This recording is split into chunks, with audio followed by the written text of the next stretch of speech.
കൊള്ളാലോടി. ഇതെനിക്ക്, അതും എനിക്ക്. അയ്യടാ, ആദ്യത്തെ നീ എടുത്തോ, ഇതെനിക്ക്. പൊക്കം കൊണ്ട് കറക്റ്റാ. താഴെയോ മോളിലോ? അത് സൂര്യ വന്നാലേ അറിയൂ. നമ്പർ കൂടുതലുണ്ടെന്നാ തോന്നണേ. ഓരോരുത്തർ 2 വെച്ച് ഹാൻഡിൽ ചെയ്യേണ്ടി വരും. അളിയാ 3 വരെ ഞാൻ ഹാൻഡിൽ ചെയ്യാം. അപ്പൊ ഇരിക്കൂ.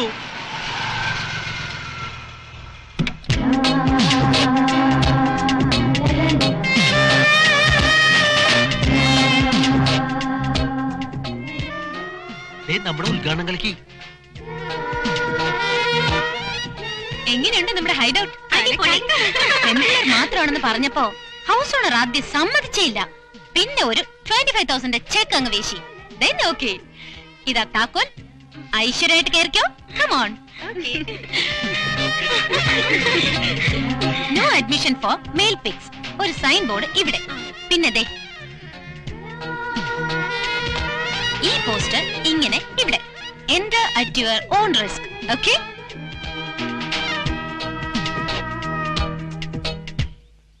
ഇവളുമാരെന്തിനാ വാരസ്യാരുടെ വീടിന്റെ മേലിലോട്ട് കയറിപ്പോയത്? കുറെ നാളായി ടുലറ്റ് ബോർഡ് തൂങ്ങണ കണ്ടില്ലേ? ഇപ്പൊ അത് കാണാറില്ല. അപ്പൊ അവളുമാരത് വാടകയ്ക്ക് എടുത്തു. എങ്കി കലക്കി. പ്രേമത്തിന്റെ പൂക്കാലം. നമ്മുടെ നല്ല തീ കോരിട്ട പിശാചുക്കളത്. അവരുമായൊരു ഫ്രണ്ട്ഷിപ്പിന് ഞാനില്ല. ഓ, അല്ലെങ്കിൽ അങ്ങോട്ട് ചെല്ല് ഫ്രണ്ട് ആവാൻ. നീയൊക്കെ തൊഴിൽ ഇത് ജീവിക്കാൻ പഠിക്കണ. യൂറോപ്യൻ ക്ലബിലെ പ്രോഗ്രാമിംഗിൽ നമുക്ക് കലക്കണം. ശബരിമലയിൽ തങ്ക സൂര്യോദയം. അവളുമാര് ജീവിക്കാൻ സമ്മതിക്കില്ലെന്നോ തോന്നണേ. പാടാ.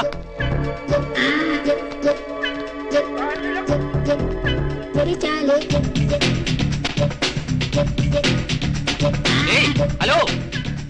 അതെ, അതിലത്തെ ആൾക്കാരുണ്ട്. അവർക്ക് സ്വസ്ഥമായിട്ട് ജീവിക്കണം. ആ ചിന്ത നിങ്ങൾക്ക് ഉണ്ടായിരുന്നെങ്കിൽ കിടന്ന് കൊലവിളി വിളിക്കില്ലല്ലോ. നിനക്കൊക്കെ അതേ അറിയൂ. ഞങ്ങൾ മ്യൂസിക് പ്രാക്ടീസ് ചെയ്യാ. മ്യൂസിക് ഞങ്ങൾ ഇന്നലെ കേട്ടതല്ലേ. ഇവര് മനസ്സിലായില്ലേടി? The new voice of fool. Hello hello, please go out. ഇവിടെ ഞങ്ങൾ പെണ്ണുങ്ങൾ മാത്രമേ ഉള്ളൂ. ഞങ്ങൾ പൊക്കോളാം. അല്പം വോളിയം കുറച്ചാ മതി. ഇതേ ഞങ്ങളുടെ ഹോബിയാ. എങ്കിൽ ഗാനമേള ഞങ്ങളുടെ തൊഴിലാ. ആട്ടവും നിർത്ത്. ഞങ്ങൾ പ്രാക്ടീസ് ചെയ്തോട്ടെ. അതെ, പറഞ്ഞ വാടക കൊടുത്ത് എടുത്ത വീടാ ഇത്. ഇവിടെ ഞങ്ങൾ ആടും പാടും ചാടും ഓടും. നിങ്ങൾ ആരെ ചോദിക്കാൻ? അതെ, പണം കൂടുന്തോറും ഉടുപ്പിന്റെ ഇറക്കം കുറയോ? സൗകര്യം പോലെ കൂട്ടുകയും കുറയ്ക്കുകയും ചെയ്യും. Who are you to ask? ഏയ്, വോളിയം കൂട്ടടി. പറഞ്ഞാ കേട്ടൂടെ? അതെ, ഞങ്ങൾ ജീവിക്കാൻ വേണ്ടി തുടങ്ങിയ ട്രൂപ്പാ. അതിന്റെ ഉദ്ഘാടനം തന്നെ കൊളമാക്കി ഭംഗിയാക്കി തന്നു. അത് പിന്നെ ഞങ്ങൾ അങ്ങ് ക്ഷമിച്ചു. ആഹാ, ക്ഷമിക്കണമെന്ന് ഞങ്ങൾ പറഞ്ഞോ മിസ്റ്റർ? ഞങ്ങൾ ഉടക്കാൻ വന്നതല്ല. നാളെ യൂറോപ്യൻ ക്ലബിൽ ഒരു പ്രോഗ്രാം ഉണ്ട്. യൂറോപ്യൻ ക്ലബിലോ? കഷ്ടപ്പെട്ട് കാല് പിടിച്ചു കിട്ടിയ പ്രോഗ്രാമാ. ദയവേദി സഹായിക്കണം. ഞങ്ങളൊന്ന് പ്രാക്ടീസ് ചെയ്തോട്ടെ. നിങ്ങളുടെ കഴുതരാഗം കേട്ടിട്ടേ ഞങ്ങൾക്ക് പഠിക്കാനേ പറ്റണില്ല. കഴുതരാഗം കേട്ടിട്ട് പഠിക്കണ്ട, സ്വയം പാടിയാ മതി. താനേ വന്നോളും അലവലാദികൾ. ഇല്ലെങ്കിലോ? മറക്കേണ്ടതൊന്നും മറക്കാതെ ഫാഷന്റെ പേരും പറഞ്ഞ് നാടിന്റെ മാനം കെടുത്താൻ നടക്കുന്ന വർഗ്ഗങ്ങള്. അല്ല, ആരെ കൊതിപ്പിക്കാനാ ഈ ആനച്ചമയം? ഇത് കേരളാണ്. മുംബൈ സംസ്കാരവും ലിമിറ്റിന് മതി. അല്ലെങ്കിൽ ഞാൻ പോലീസിനെ വിളിക്കും. ഇവിടെ സ്ത്രീകൾ മാത്രം താമസിക്കുന്നിടത്ത് വന്ന് ഞങ്ങൾ അക്രമം കാണിച്ചു എന്ന് പറഞ്ഞാൽ മതി. രായ്ക്ക് രാമാനം പോലീസ് ഞങ്ങളെ പൊക്കും. സംശയമുണ്ടോ? സൂര്യശങ്കർ വിളിച്ചു പറഞ്ഞാലേ ഒരു ബറ്റാലിയൻ പോലീസ് ഇപ്പൊ ഇവിടെ എത്തും. അപ്പൊ ഞങ്ങൾ തുറന്നങ്ങോട്ട് സമ്മതിക്കും. എന്തോന്ന്? നിങ്ങൾ 6 ഞങ്ങൾ മാറി മാറി പീഡിപ്പിച്ചു. പിന്നെ തിങ്കളാഴ്ച പീഡനം, ചൊവ്വാഴ്ച വാണിപോ, ബുധനാഴ്ച പീഡനം, വ്യാഴാഴ്ച വാണിപോ. പത്രക്കാർക്ക് ഒരു വാർത്തയും കിട്ടും, നിങ്ങൾക്ക് നല്ലൊരു പബ്ലിസിറ്റി ആവും. ഇത്രയും കൂടെ ഇറക്കം കുറച്ചാലേ പത്രം കൂടുതൽ ചിലവാകും ചെയ്യും. വെറുതെ ആണുങ്ങളോട് കളിക്കല്ലേ മോളെ, വിവരം അറിയും.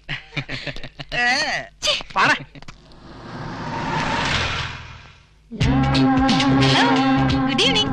Good evening. എവിടെ പ്രോഗ്രാം? ഇന്നലെ പറഞ്ഞില്ലേ, യൂറോപ്യൻ ക്ലബില്. അയ്യോ, ആ പ്രോഗ്രാം ക്യാൻസൽ ആയല്ലോ. ക്യാൻസൽ ആയിരുന്നോ? ആര് പറഞ്ഞു?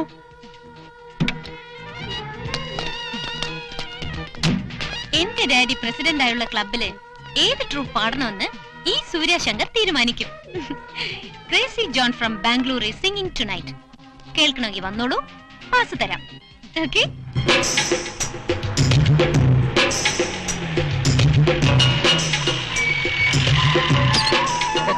All the best. But I am sorry, very sorry, extremely sorry. ഒരു കേന്ദ്രമന്ത്രിയുടെ ഫ്ലൈയിങ് വിസിറ്റ് പോലെയായിരുന്നു പ്രോഗ്രാം. അതുകൊണ്ട് ഗാനമേളയുടെ ഉദ്ഘാടനത്തിന് വരാൻ സാധിച്ചില്ല. I am genuinely sorry. യാത്രയുടെ തുടക്കം കൽക്കട്ടയിൽ നിന്നായിരുന്നു. അവിടുന്ന് ഹൈദരാബാദ്, സെക്കൻഡറാബാദ്, അവിടെ നിന്ന് ബാംഗ്ലൂർ, മൈസൂർ, മദ്രാസ്, മധുര, കോയമ്പത്തൂർ വഴി പാലക്കാട് ക്രാഷ് ലാൻഡ് ചെയ്തു. എല്ലാം എക്സിക്യൂട്ടീവ് ക്ലാസ്സിൽ. ഇനി ഒരു 3-4 ദിവസം ജപ ജപ എന്ന് അടിച്ചു പൊളിക്കണം. എത്ര ബിസി ആയിരുന്നെങ്കിലും അച്ചായൻ പ്രോഗ്രാമിന് വരുമെന്ന് കരുതി. അതിനല്ലേ മോനെ അച്ചായൻ പല ടൈപ്പിൽ സോറി പറഞ്ഞത്. നല്ല ജീപ്പ്. പാട്ടും പാടി പി നടന്നാലൊന്നും കാശ് കൊടുത്ത് ഓട്ടോമൊബൈൽസ് വാങ്ങിക്കാൻ പറ്റില്ല. നീയ അധ്വാനിക്കണം, ചോര നീരാക്കണം, എല്ലുമുറിയെ പണിയെടുക്കണം. വെറുതെ പണിയെടുത്താ പോരാ, ബുദ്ധിപൂർവ്വം പണിയെടുക്കണം. എങ്കിൽ കാറും ജീപ്പും ഒക്കെ ജപ ജപാന്ന് വീട്ടിന്റെ മുറ്റത്ത് വരും. ഇവിടെ സംഗതി ആ കൊള. ഇനിയുള്ള കാലം വല്ല ഗോതമ്പുണ്ടിൽ നിന്ന് സെൻട്രൽ ജയിലിൽ കിടക്കേണ്ടി വരുന്ന തോന്നണേ. എന്തിന്? 10-16 വർഷം കഠിനയുടെ ഉറപ്പാ. നിങ്ങൾ ടെൻഷനാക്കാതെ കാര്യം പറയടേ. ഒരുത്തിയെ തട്ടണം. പ്രായം 18-19. കാണാൻ മാടി പൊളിയാ. എന്നാ തട്ടണ്ടേ, കെട്ടാൻ നോക്ക്. അങ്ങനെയൊന്നും വീഴുന്ന സൈസല്ല അവള്. ഏതോ കോടീശ്വരന്റെ വിത്താ. അപ്പൊ നമ്മുടെ ടൈപ്പ് തന്നെ. ഈ കോടീശ്വരൻ ഈ നാട്ടിലുള്ളതാണോ? അതെ. അയ്യോ, ഈ മഹേന്ദ്രജീപ്പ് അവളുടെ തന്തയുടേതായിരിക്കൂടെ? അപ്പത് കട്ടതാണോ? അല്ല, ഓസ്. ആ വർഷാപ്പുകാരൻ ചെല്ലപ്പ മേസ്ത്രിയുടെ കാരുണ്യം കൊണ്ട് അനിയ സീലോയും സുമോയും കോണ്ടസയും സെന്നും ഒക്കെ എടുത്ത് വിലസുന്നത്. മേസ്ത്രിക്ക് ഒരു പൈന്റ് വാങ്ങി കൊടുത്താ മതി, വല്ലവന്റെയും വണ്ടി അത്യാവശ്യത്തിന് അച്ചായന് ഫ്രീ. ചിരിക്കാൻ വരട്ടെ. രൂപ 10,000 ജപ ജപാന്ന് എണ്ണി വാങ്ങിച്ചല്ലോ. ഗാനമേള എവിടം വരെ ആയി? ഇനി ഉയർത്തെഴുന്നേൽക്കണമെങ്കിൽ അവളെ തട്ടണം. അങ്ങനെയാണെങ്കിൽ അവളെ തട്ടണം. ആമ്പിള്ളേരോട് കബഡി കളിച്ച് അവൾക്ക് ശീലമുണ്ടാവില്ല. അതാണ് ബാറ്ററി ഫുൾ ചാർജിൽ കിടക്കുന്നത്.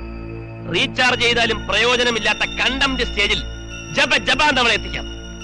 അത് ഈ വലിയ ചുങ്കത്തറയിൽ അച്ചായൻ ഏറ്റു.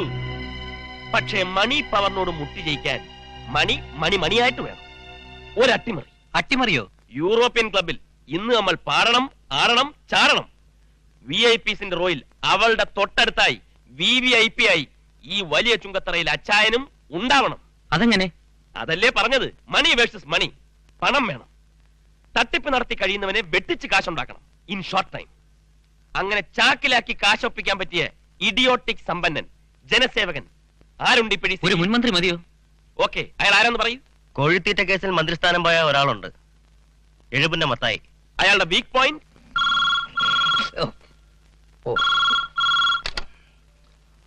ഹലോ ഹലോ, മത്തായി സാറല്ലേ? അതെ, ഞാൻ മാമച്ചൻ. ഏത് മാമച്ചൻ? സാറന്നെ അത്ര വേഗം മറന്നോ? ഒരു കാഴ്ചയുണ്ടേ, ഫ്രഷാ. എടോ, ഞാനതൊക്കെ നിർത്തി. ഈ പുലിവാലൊന്നും പിടിക്കാൻ ഞാനില്ലേ.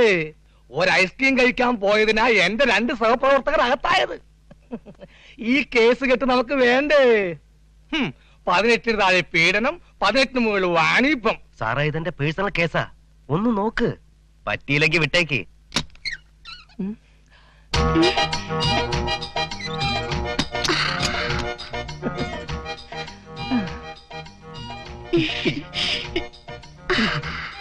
എന്താ നിന്റെ പേര്? ശ്രീദേവി. ആ പേര് ഇത്തിരി പെശകുള്ള പേരാണല്ലോ. സാറിന്റെ പേരെന്താ? അത് മനസ്സിലിരിക്കട്ടെ. എന്നിട്ട് വേണം പോലീസുകാരും പത്രക്കാരും ചോദിക്കുമ്പോ തത്ത പറയും പോലെ എന്റെ പേര് പ്രതികരണ ലിസ്റ്റിൽ ചേർക്കാൻ. എന്റെ പൊളിറ്റിക്കൽ ഇമേജ് കളയാൻ നോക്കല്ലേ മോളെ. ഇരി. അതെ, നിനക്ക് എത്ര വയസ്സായി? ഇതാ സാറേ SSLC ബുക്ക്. എനിക്ക് 18 തികഞ്ഞു.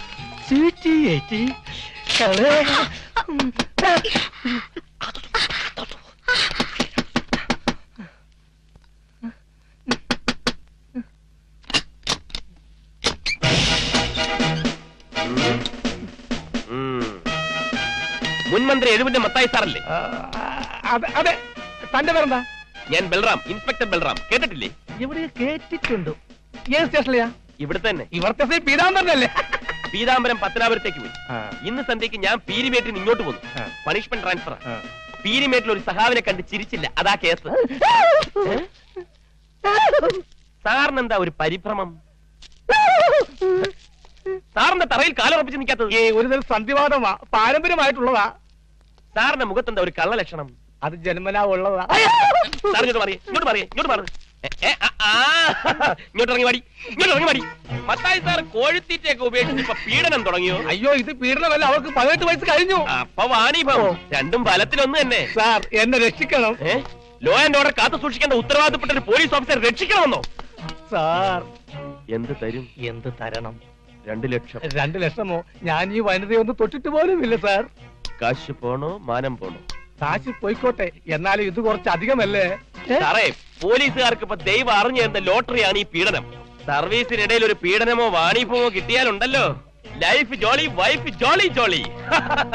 ഇതൊക്കെ വല്ലപ്പോഴേ കിട്ടൂ. കിട്ടുമ്പോ നമ്മുടെ ലക്ഷ്യം ലക്ഷങ്ങളായിരിക്കണം. അതുകൊണ്ട് ജപജപാന്ന് കാശിനെടുത്ത ടൈമില്ല. എത്ര വേണമെങ്കിലും തരാം, പക്ഷെ പീഡിപ്പിച്ചു എന്ന് പറഞ്ഞെന്നെ പേടിപ്പിക്കരുത്.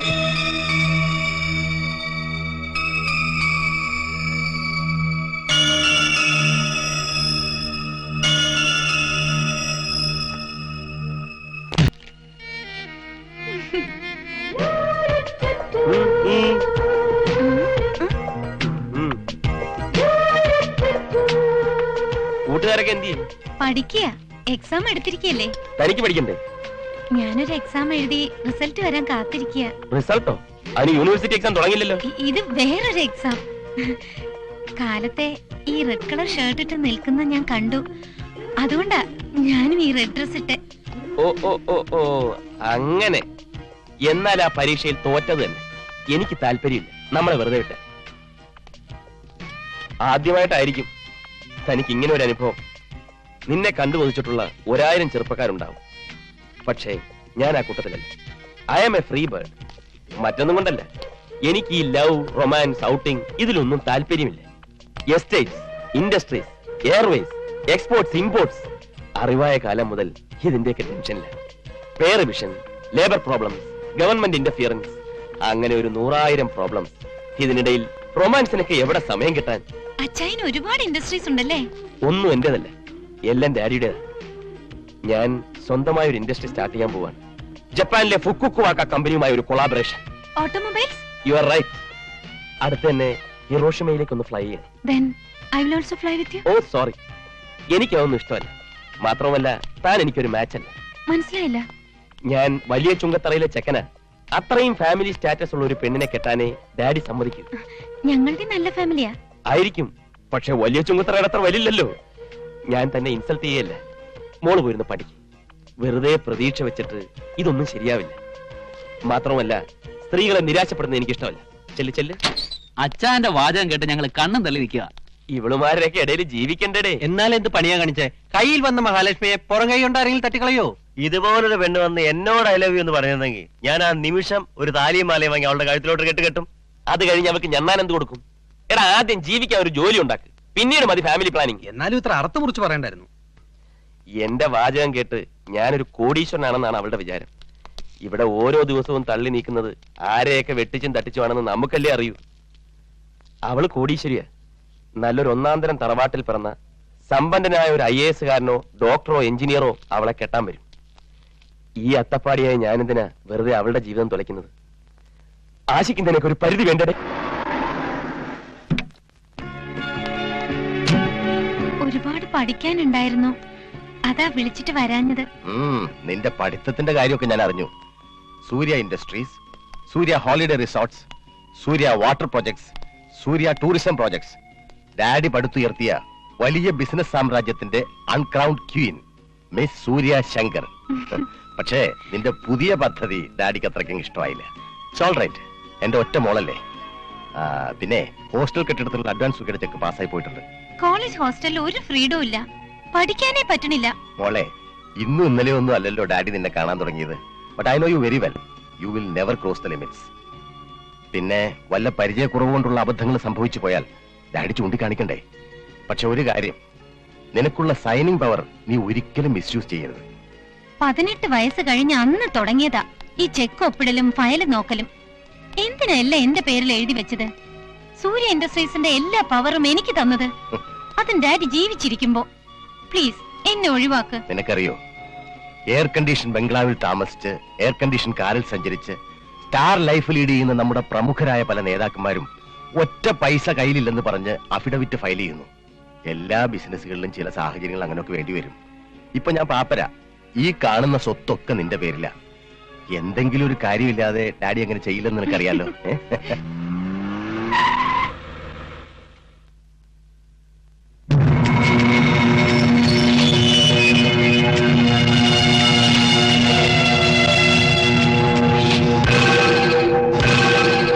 Yes, I love you. എനിക്ക് സൂര്യ ഇഷ്ടമാണ്. Are you fooling me? അല്ല, ഞാൻ പറയുന്നത് സത്യമാണ്. No, I won't believe. ഇന്ന് ഏപ്രിൽ 1 അല്ലേ? മാത്രമല്ല ഇത്ര എമർജൻസി ആയി എന്നെ ഫോണിൽ വിളിച്ച് ഇങ്ങോട്ട് വരണമെന്ന് പറഞ്ഞപ്പോഴേ എന്നെ ഫൂളാക്കാനാണെന്ന് തോന്നി. ഏപ്രിൽ 1 കാര്യം ഞാൻ ഓർത്തില്ല. ഏതായാലും അതും ഭാഗ്യമായി. ഡെൽഹൌസിയുടെയും എമിലിയുടെയും, ഫ്രെഡറിക് മാർട്ടിന്റെയും സിസിലിയുടെയും, ലോർഡ് ലിവിങ്സ്റ്റന്റെയും ടെൽമയുടെയും പ്രേമം പോവിട്ടത് ഒരു ഏപ്രിൽ 1 അവരെല്ലാവരും സന്തോഷത്തോടെ ഒന്നിച്ച് ജീവിച്ചു മരിച്ചു. അവരൊക്കെ ആരാ? അവരൊക്കെ എന്നെ പോലെ കോടീശ്വരന്മാരായി. ബാബുച്ചായി ഒരുപാട് ബുക്സ് വായിക്കാറുണ്ടല്ലേ? അങ്ങനെയൊന്നുമില്ല. എല്ലാവരും എന്നെ പുസ്തകപ്പുഴു എന്നാണ് വിളിക്കുന്നത്. ഞാനും അങ്ങനെയാ. മിൽസൺ ബൂണിൽ തുടങ്ങി അരുന്ധതി റോയിലെത്തി നിൽക്കുന്നു. മിൽസൺ ബൂണും അരുന്ധതി റോയും അവിടെ നിൽക്കട്ടെ. തൽക്കാലം നമ്മുടെ കാര്യം പറയാം. തനിക്ക് എന്നെ ഇഷ്ടമാണ്. അപ്പൊ അന്ന് ഒഴിഞ്ഞു മാറിയതോ? കോടീശ്വരന്മാർ അങ്ങനെയാണ് കുട്ടി. ചിലപ്പോൾ ഒഴിഞ്ഞു മാറും, പിന്നീട് അഭിപ്രായം മാറ്റും. എന്നാൽ ഈ കോടീശ്വരൻ അങ്ങനെയല്ല. സ്നേഹിക്കുന്നു എന്ന് പറഞ്ഞാൽ സ്നേഹിക്കുന്നു, അത്ര തന്നെ. ഇഷ്ടമല്ല എന്ന് പറഞ്ഞ അച്ചായന് ഇഷ്ടമാവില്ല. അതുകൊണ്ട് പക്ഷേ തന്റെ ഡാഡി ഈ ബന്ധത്തിന് സമ്മതിക്കുമോ? ഡാഡിയേക്കാൾ വലിയൊരു പണക്കാരന്റെ പ്രപ്പോസൽ വന്നാൽ ഡാഡി സമ്മതിക്കാതിരിക്കുവോ? I'm sure he will accept you. അത് ശരിയാ. അപ്പൊ തന്റെ ഡാഡി പണമുള്ള ഏത് കോന്തനെയും കെട്ടിച്ചു തരും അല്ലേ? അങ്ങനെ ഒരു കോന്തനെ എനിക്കും ഇഷ്ടമാകണമെന്ന് മാത്രം. That's good. ആ പ്രയോഗം എനിക്ക് ഇഷ്ടപ്പെട്ടു. എന്റെ കല്യാണ കാര്യമാണ് ഡാഡിയുടെ ഇപ്പോഴത്തെ ടെൻഷൻ. ഞാൻ യെസ് എന്ന് പറഞ്ഞ മതി, ഡാഡി മുഹൂർത്തം കുറിക്കും. ഏതായാലും സമയം സന്ദർഭവും നോക്കി സംഗതി അവതരിപ്പിക്കണം. എന്ത് സംഗതി? ഞാനൊരു കോന്തനെ സ്നേഹിക്കുന്നുണ്ടെന്ന്. കോടീശ്വരനായ കോന്തൻ, അത് പറയാൻ മറക്കരുത്. ആവശ്യമുണ്ട്. സൂര്യ ഗ്രൂപ്പ്സ് ഓഫ് കമ്പനിയിലേക്ക് ജനറൽ മാനേജറായി ഒരു MBA കാരന് ആവശ്യമുണ്ട്. സുന്ദരനും സൽസ്വഭാവിയുമായ അവിവാഹിതർക്ക് മുൻഗണന. എന്ത് എന്ത് എന്ത് എന്ത് എന്ത് സൽസ്വഭാവിയായ അവിവാഹിതനോ? ഇതെന്തിനാ മേനെ നമ്മൾ ഇങ്ങനെ ഒരു പരസ്യം കൊടുത്തിരിക്കുന്നത്? ജനറൽ മാനേജർ അവിവാഹിതനായിരിക്കണം. ഞാൻ ഒന്നും നോക്കിക്കോട്ടെ. എന്റെ ഒരു മറവി. എന്ത് ചെയ്യാൻ സാറേ, 20ാം പിറന്നാളിലന്ന് ഈ പറമ്പിൽ വെച്ച് ഈ തലയിൽ ഒരു തേങ്ങ വീണതാ. അന്ന് മുതൽ തുടങ്ങിയതാ ഈ മറവി. പക്ഷെ അതൊരു ഭാഗ്യായിട്ടോ. അന്ന് മുതലാ ഞാൻ അവിടെ പെർമനന്റ് സ്റ്റാഫായത്. തന്റെ തന്തയുടെ പേരെന്താന്ന് ഓർമ്മയുണ്ടോ? ഞാൻ ഒന്നും നോക്കിക്കോട്ടെ. നോക്കണ്ട. അന്ന് തേങ്ങ വീണ നേരം കൊണ്ട് ആ തെങ്ങ് തന്നെ തന്റെ തലയിലേക്ക് വീണിരുന്നെങ്കിൽ ഇന്ന് ശല്യം ഉണ്ടാവില്ലായിരുന്നു. ഇങ്ങനെ ഒരു പരസ്യം എന്തിനാണെന്ന് പറയടോ അറിയണമെന്നെ. പരമാനന്ദം സാറേ, ഒരു മിനിറ്റ്, ഞാൻ ഒന്നും നോക്കിക്കോട്ടെ. ഇവനൊക്കെ വെച്ച് ഞാൻ എങ്ങനെ മാനേജ് ചെയ്യും? ഇവിടെ കൃത്യമായി എഴുതി വെച്ചിട്ടുണ്ട്. GM ആയി വരുന്ന ആൾ അവിവാഹിതനായിരിക്കണം, സുന്ദരനായിരിക്കണം, നായരായിരിക്കണം, കുടുംബത്തിൽ പിറന്നവനായിരിക്കണം. ഇതൊക്കെ പത്രത്തിൽ കൊടുക്കാൻ പറ്റുമോ? എടോ, ഇതെന്താണോ ജനറൽ മാനേജർ സെലക്ട് ചെയ്യാനുള്ള പരസ്യോ അതോ കല്യാണ പരസ്യോ? ഒരു മിനിറ്റ്, ഞാൻ ഒന്നും നോക്കിക്കോട്ടെ. നോക്ക്. കല്യാണക്കാരും കൂടി മുതലാളിയുടെ മനസ്സിലുണ്ടെന്ന് കൂട്ടിക്കോ. ക്വാളിഫൈഡ് ആയിട്ടുള്ള നല്ലൊരു ചെക്കനാണെങ്കിൽ സൂര്യമോളെ കെട്ടിച്ചു കൊടുക്കാലോ. അപ്പൊ അതായിരുന്നല്ലേ മനസ്സിൽ? ഇതിന് ഞാനൊരു പങ്കായക്കിണി വെക്കും. മോനെ മണിവർണ്ണ. എടി ചന്ദ്രിയെ, മണിവർണ്ണൻ എന്തി? കിധർ ഗയാ? मैं नहीं जानती. ഓ, ഇവളുടെ ഒരു മുടിഞ്ഞ ഹിന്ദി. എടി, നീ എനിക്ക് ജനിച്ചതോ അതോ ഏതോ ഇന്ത്യക്കാരിൽ ജനിച്ചതോ? സ്വാതന്ത്ര്യ സമര സേനാനി എന്റെ മുത്തച്ഛനെ പോലെ ഞാൻ ഹിന്ദിയിൽ PhD എടുക്കണമെന്ന് പറഞ്ഞ് കുട്ടിക്കാലം മുതലേ എന്നെ ഹിന്ദി പഠിപ്പിച്ച പിതാജിയല്ലേ? അതെ, നിന്റെ പിതാജിനോടും മാതാജിനോടൊന്നും വിളമ്പാനല്ല, നോക്കിയൊക്കെ ഏട്ടനെ വിളിച്ചോണ്ട് പോടി. ദൈവമേ, ഇങ്ങനെ ഒരു കല്യാണം നടന്ന ആ നിമിഷം എന്റെ മോൻ തൂങ്ങിച്ചാവൂ. ഊണിലും ഉറക്കത്തിലും സൂര്യ സൂര്യ എന്നൊരു വിചാരം മാത്രമേ ഉള്ളൂ. ആ വെള്ളം അങ്ങ് വാങ്ങി വെക്കാൻ പറ. ആ മോഹം നടക്കാൻ പോണില്ല. വാഷകളെ, എടി, ഞാൻ ഹാർട്ട് പേഷ്യന്റാ. പോയി വിളിച്ചോണ്ട് വാടി. മണിവർണ്ണ, മണിവർണ്ണ, മണിയേട്ടാ, മോനെ, മണിയേട്ടാ. എടി, മണിവർണ്ണൻ എന്തിയെ? എന്തിനാ സാറേ? അതേ, നിന്റെ അമ്മയെ കൊണ്ട് അവനൊന്ന് കെട്ടിക്കാൻ. അവൻ എന്തിയടി? അപ്പുറത്തെ റിസോർട്ടിലേക്ക് പോകുന്നുണ്ടോ? എന്നാ നീ ഇതുവഴി റിസോർട്ടിലേക്ക് പോവാ. ഞാൻ പോയിട്ട് ഡ്രസ് മാറ്റിട്ട് പെട്ടെന്ന് വരാം. മോനെ, ആരാ ഈ വിളിച്ച് പോകുന്നത്? ദൈവമേ, അച്ഛൻ ഹാർട്ട് അറ്റാക്കിന്റെ അസുഖമുള്ളല്ലേ? തട്ടിപ്പോയാ ഈശ്വരാ, അച്ഛൻ തട്ടിപ്പോയാ കർമ്മം ചെയ്യാൻ ഞാൻ തല മൊട്ടടിക്കണമല്ലോ. ഈശ്വരാ, എന്റെ ഗ്ലാമർ പോവോ? നീ ഇന്നത്തെ പത്രം വായിച്ചു? പത്രം ഏത്? മനോരമ, മാതൃഭൂമിയാ? കുന്തപത്രം. അതെ, വായിച്ചു നോക്കടാ. ഇത് വായിക്ക്. വായിച്ചിതാ. വായിക്കാം. സൂര്യ ഗ്രൂപ്പ് ഓഫ് കമ്പനിയിലേക്ക് ജനറൽ മാനേജറായി MBA കാരനെ ആവശ്യമുണ്ട്. സുന്ദരനും സൽസ്വഭാവിയുമായ അവിവാഹിതർക്ക് മുൻഗണന. നീ MBA കാരനാണോ? അല്ല. സൽസ്വഭാവിയാണോ? അല്ല. സുന്ദരനാണോ? പിന്നെ അല്ല. നീ എന്നെ പോലെയാ? പക്ഷേ ഞാൻ അവിവാഹിതനാണല്ലോ. ഇവിടെ പറമ്പ് കളിക്കുന്ന കുട്ടനും അവിവാഹിതനാണല്ലോ. എടാ എന്നിട്ടെന്ത് കാര്യം? ഒരു MBA കാരനെ കൊണ്ട് അളിയനെ അവളെ കെട്ടിക്കാനാ പ്ലാൻ. അതിന് സൂര്യ സമ്മതിക്കോ?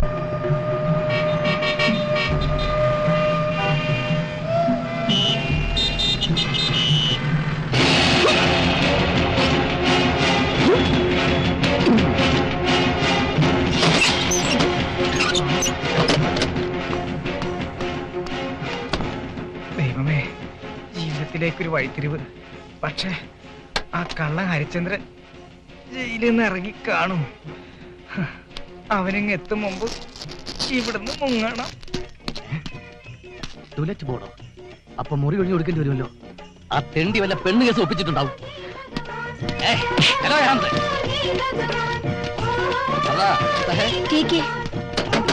കോനെ കോനെ നിന്റെ അച്ഛൻ ദൈവമേ, അവനിങ്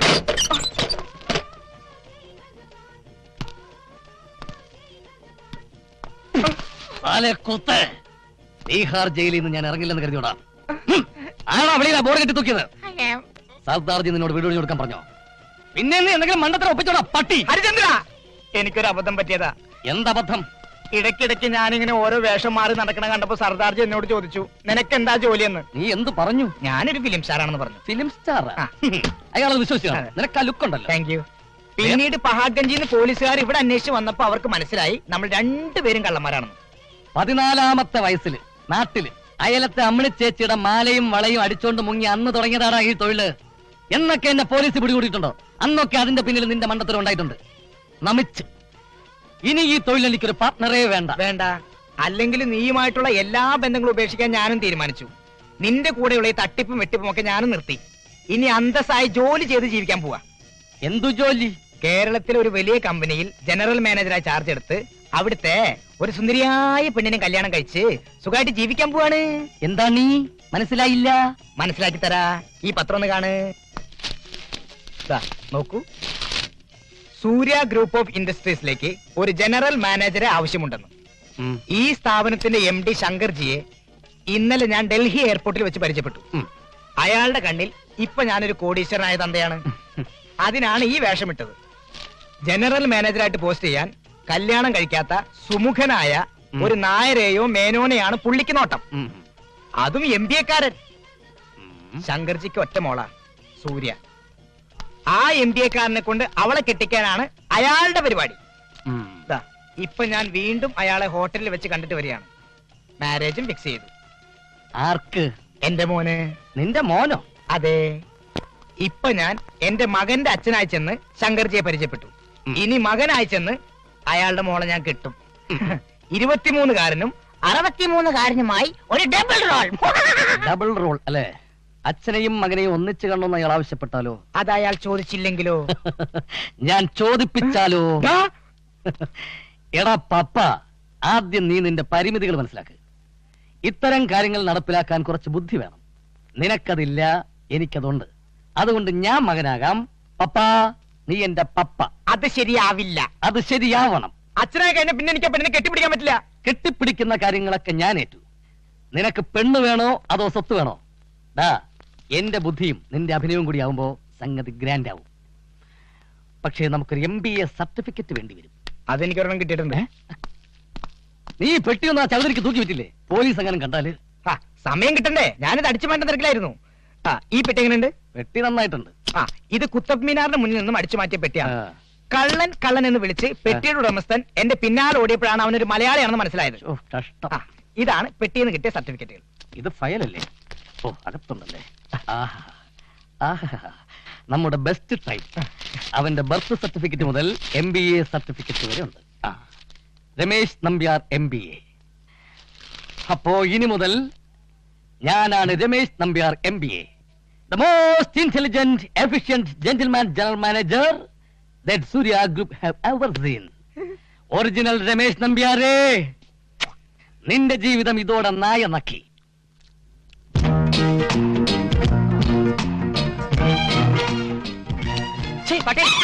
ആരോട് പട്ടിനെ വിളിച്ചേ? ചേട്ടായി അല്ല, നായ നക്കിയതാ. ഒരു സോഡയും 2 പഴവും വേണം. കൊല്ലാതെ ഒരു വിലയും പറയും. 250.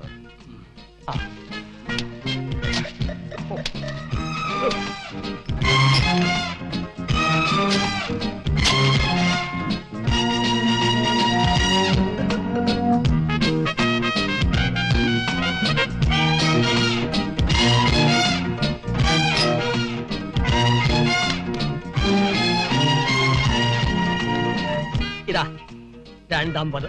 ഇതൊന്നല്ലേ ഉള്ളൂ. ആര് പറഞ്ഞു? ഇതൊരു 50. ഇതൊരു 50. 250. വരട്ടെ. ബാക്കി ആശ എന്നിട്ട് എന്റെ പൊന്ന് ചേട്ടായി, കൂടുതൽ ചോദ്യങ്ങൾ ചോദിച്ച് എന്നെ വിഷമിപ്പിക്കരുത്. എനിക്ക് ഈ വേഷം മാത്രമേ ഉള്ളൂ, ക്ഷമിക്കണം. ഇനി ഇവിടെ നിന്നാ പ്രശ്നമാവും. ആട്ടോ ബ്രദർ പ്ലീസ്. അനിയ, ഒരു ഉപകാരം ചെയ്യാമോ? സൂര്യ ഗ്രൂപ്പിന്റെ ഓഫീസ് വരെ ഒന്ന് കൊണ്ടുപോയി വിടാമോ? അനന്ത സാർ കയറി. Thank you. ഈശ്വര അനുഗ്രഹിക്കട്ടെ. മത്തായിയുടെ ഹോട്ടൽ കയറിയാൽ തന്നെ ഐശ്വര്യ. നല്ലവനായതുകൊണ്ട് എന്നെ ഉപദ്രവിച്ചില്ല. ഇവിടെ ഇവിടെ ഇവിടെ വലിയ ഉപകാരം. ഹലോ, കാശ് തന്നില്ല.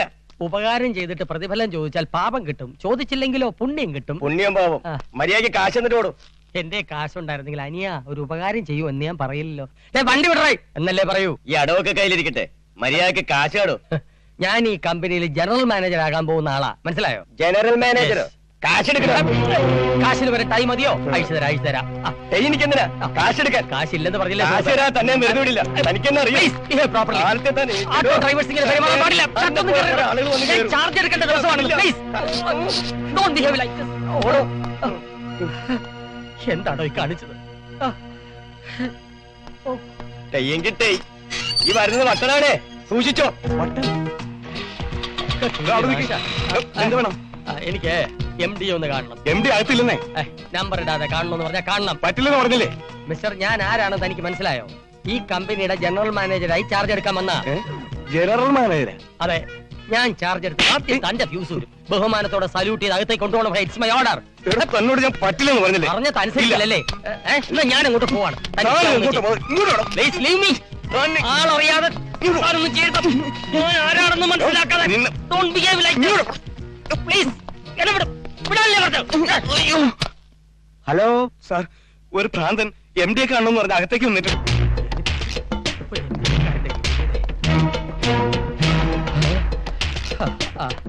നമസ്കാരം സ്വാമി. സ്വാമിയല്ല, മേനോൻ. നമസ്കാരം മേനോൻ. എന്തോരം കഷ്ടപ്പെട്ടെന്നറിയോ ഞാൻ ഈ കമ്പനിയിലോട്ട് വലിഞ്ഞു കയറാൻ. കുറച്ച് വെള്ളം തരുമോ? അല്ല വേണ്ട, ഞാൻ എടുത്തോളാം.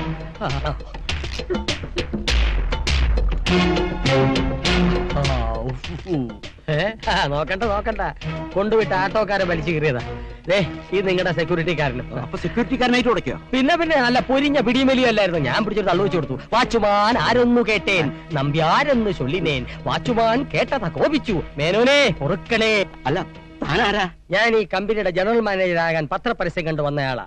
നിങ്ങൾ ആവശ്യപ്പെട്ട ക്വാളിറ്റീസ് ആൻഡ് ക്വാളിഫിക്കേഷൻസ് എല്ലാം എനിക്കുണ്ട്. അവിവാഹിതൻ, സുന്ദരൻ, സൽസ്വഭാവി, MBA degree and lots of experience et cetera et cetera. തന്റെ സർട്ടിഫിക്കറ്റുകളൊക്കെ എവിടെ? അത് മാത്രം ചോദിക്കരുത്. എല്ലാം നഷ്ടപ്പെട്ട ഒരു ഹതഭാഗ്യനാണ് ഞാൻ. അതിവിദഗ്ധമായ ഒരു മോഷണം. എന്റെ പെട്ടി തട്ടിക്കൊണ്ടുപോയി. സാരമില്ല, ജോയിൻ ചെയ്തിട്ട് ഡ്യൂപ്ലിക്കേറ്റിന് അപേക്ഷിക്കാം. അതുപോലെ ആളിവിടെ ജോയിൻ ചെയ്തിട്ടില്ലെങ്കിലും ജനറൽ മാനേജറായി ഒരാളോട് സെലക്ട് ചെയ്തിട്ടുണ്ട്. ഒരു മിനിറ്റ്. മിസ്റ്റർ രമേശ് നമ്പ്യാർ. കക്ഷി ഞാനാണ്.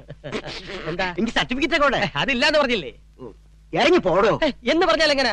10 പൈസ കയ്യിലില്ലാതെ ഡൽഹിയിൽ നിന്ന് തെണ്ടി തിരിഞ്ഞെത്തിയവനാണ് ഞാൻ. സത്യം പറഞ്ഞാൽ എനിക്ക് 3 ദിവസം ജലപാനം കഴിച്ചിട്ട്. സാർ എന്നെ സഹായിക്കണം. Please help me sir. ഇറങ്ങി പോടോ. കണ്ണി കണ്ട ഭ്രാന്തന്മാരൊക്കെ. ഭ്രാന്തൻ എന്റെ അച്ഛനാണോ? നീ എന്റെ അച്ഛനും പറഞ്ഞോ? അച്ഛനും പറയും, അപ്പൂപ്പനും പറയും. Hello, mental ഹോസ്പിറ്റലല്ലേ? മെന്റൽ ഹോസ്പിറ്റലിലേക്ക് വിളിക്കരുത്. ഫോണോടെ വെക്കാൻ. ഫോൺ സാർ വിളിച്ചോളൂ, ഞാൻ നോക്കിക്കോളാം. സൂര്യ ഗ്രൂപ്പിൽ വയലന്റ് കേസ് വന്നു. എന്റെ അപ്പൂപ്പനാണോ? അതോ വഴിപോക്കനാ? വഴിപോക്കൻ എന്റെ അമ്മായി. ഒരു പ്രാന്തനാ. ഉടനെ എന്റെ അമ്മാവൻ കൊല്ലും ഞാൻ. ഞാൻ എന്നെ മെന്റൽ ഹോസ്പിറ്റലിലേക്ക് അയക്കൂ അല്ലേ? എന്നാ ഞാൻ തന്നെ ഡെന്റൽ ഹോസ്പിറ്റലിലോട്ട് അയക്കും.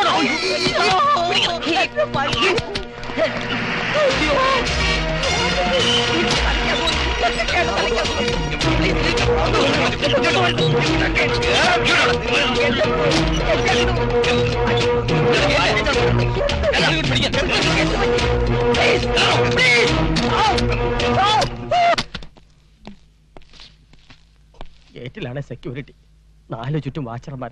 രക്ഷപ്പെടാൻ ഒരു മാർഗവും കാണുന്നില്ലല്ലോ ഈശ്വര. അകത്ത് നിന്ന് ഒപ്പിട്ട് കൊടുത്ത് ബോഡി കൊണ്ടുവയ്ക്കുള്ളൂ. പിന്നെ ആംബുലൻസ് റെഡിയല്ലേ? ഹലോ, ഇന്ന് ബെഡൊന്നും ഒഴിവില്ല, തറയിൽ കിടക്കണം. റിലേറ്റീവ്സിന്റെ അഡ്രസ് ഡ്യൂട്ടി ഡോക്ടർ കൊടുക്ക്. നാളെ ഷോക്ക് അടിപ്പിക്കണം. ഷോക്കോ? എനിക്ക് ഭ്രാന്തില്ല ഡോക്ടർ. എല്ലാരും ഇങ്ങനെയൊക്കെ തന്നെ പറയുന്നത്. അക്യൂട്ട് ഷിസോഫ്രീനിയ തനിക്ക്. What you mean? യെസ്, ഒരു തരം ഡിപ്രഷൻ സൈക്കോസിസ്. വയലന്റ് ആവുന്ന ടൈപ്പാ. സൈലന്റ് ആയിക്കൊള്ളാം സിസ്റ്ററെ. ഡോക്ടർ ദേവി തന്നെ ഷോക്ക് അടുപ്പിക്കരുത്. ഞാൻ പവർ ഗേറ്റിലെ GM ആയിരുന്നു. ഞാനൊരു MBA കാരനാണ് ഡോക്ടർ. MBBS എന്ന് പറയാഞ്ഞത് മഹാഭാഗ്യം. നാളെ പവർ തലേ കയറി കഴിയുമ്പോഴേ ഒക്കെ മാറിക്കിട്ടും. ആ, ഉറങ്ങാൻ മരുന്ന് കൊടുത്ത് എനിമയും വെച്ച് കിടത്തി. എനിമേ?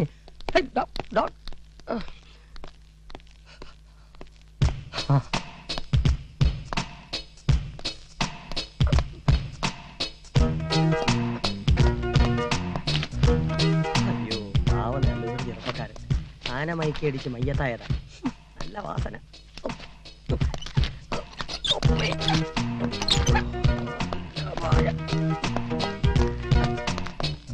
ഇങ്ങോട്ട് ചാരി നിന്നോ.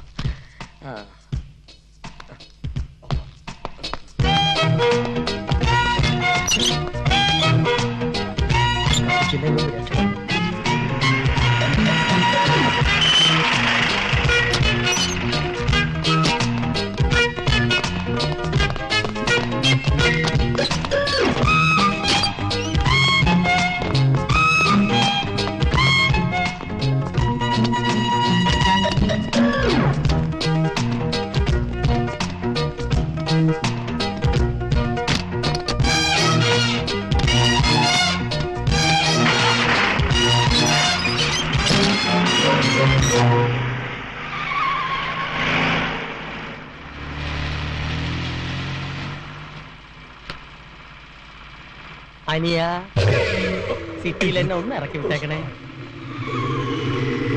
മുന്നോട്ട് നോക്കി വണ്ടി ഓടിക്കണോ?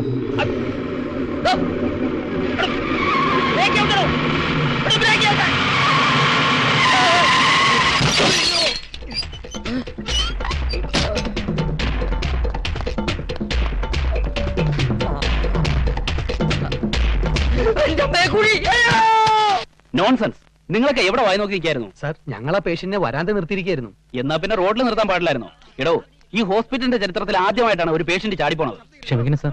ഞാൻ ക്ഷമിച്ചാ പോരല്ലോ, ഇതിനാരും മറുപടി പറയും? എടോ, ഇവിടെ കിടന്ന ഡെഡ് ബോഡി എടുത്തെറിഞ്ഞിട്ടല്ലേ അയാൾ ആംബുലൻസിൽ കയറി രക്ഷപ്പെട്ടത്. അവനെ പ്രതിയാക്കിലേ നിങ്ങൾ കുടുങ്ങും. ഇനി അവനെ പിടികൂടിയിട്ട് നിങ്ങൾ ജോലി കയറിയാൽ മതി. അതുവരേക്കും യു ആർ അണ്ടർ സസ്പെൻഷൻ. സാറന്മാരെ, പെട്ടെന്ന് എന്തെങ്കിലും ഒരു ജോലി തന്നെ എന്നെ രക്ഷപ്പെടുത്തണം. ഇല്ലെങ്കിൽ മെന്റൽ ഹോസ്പിറ്റലിൽ നിന്ന് ആൾ വന്ന് എന്നെ പൊക്കും. താൻ ഭ്രാന്താശുപത്രിയിൽ നിന്ന് ചാടിയതാണോ? അതെങ്ങനെ മനസ്സിലായി? എടാ, അത് കണ്ടാൽ അറിയില്ലേ? അയ്യോ, ഞാൻ ഭ്രാന്തനല്ല. ഇങ്ങനെ ജോലിയില്ലാതെ അലഞ്ഞു കിടന്നാൽ ഞാൻ മുഴു ഭ്രാന്തനായി പോകും. ആട്ടെ, നിനക്ക് എന്ത് പണിയാ? എന്ത് പണി വേണേലും ചെയ്യാം. പാവം, വീട്ടിലൊരു വാച്ച്മാനെ നിർത്തണമെന്ന് അമ്മാവൻ പറഞ്ഞിട്ടുണ്ടായിരുന്നു. അത് വന്നാലും മതി, ഞാൻ കാല് പിടിക്കാം സാർ. നമുക്ക് നല്ല ഒറിജിനൽ കൂർക്ക കിട്ടും. ഇവന്റെ ഭാവം, രൂപം, മുഖം ഒരു കൂർക്കയ്ക്ക് ചേർന്നല്ല. അവിടെ എന്റെ മുഖം കൂർക്കയ്ക്ക് പറ്റിയതാണ് സാർ. സർട്ടിഫിക്കറ്റുകൾ കിട്ടുന്നവരെ എനിക്ക് ജീവിക്കണം. അതിനൊറ്റ മാർഗമേ ഉള്ളൂ.